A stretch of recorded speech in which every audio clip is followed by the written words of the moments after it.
కేసీఆర్ 2000 ఇస్తుండా, నేను 4000 ఇస్తా. కేసీఆర్ 10,000 ఇస్తుండా, నేను 15,000 ఇస్తా.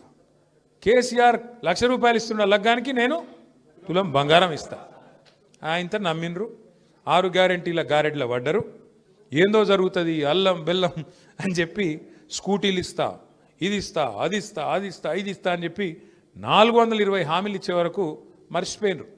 కాంగ్రెస్ వాళ్ళు ఎంత లంగలో మర్చిపోయారు అందరు. ఎందుకంటే 10 ఏళ్ళు అయింది కదా, ఒక కొత్త తరం వచ్చింది.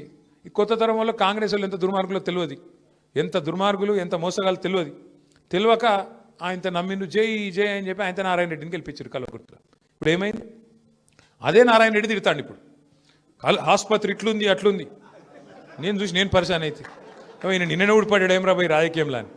మరి 60 ఏళ్ళు నీ గవర్నమెంట్ ఉండే కదా, 2 ఏళ్ళు నీ గవర్నమెంట్, ఇప్పుడున్నది ఇదివరకు 60 ఏళ్ళు నువ్వే ఉంటావు కదా. ఆసుపత్రి ఇట్లుంది అట్లుంది అంటే మరి ఎవడు బాధ్యుడు? 60 ఏళ్ళు ప్రభుత్వం చేసినోడు బాధ్యుడా? 10 ఏళ్ళు నడిపిన కేసీఆర్ గారు బాధ్యుడా? ఎవరు బాధ్యుడే?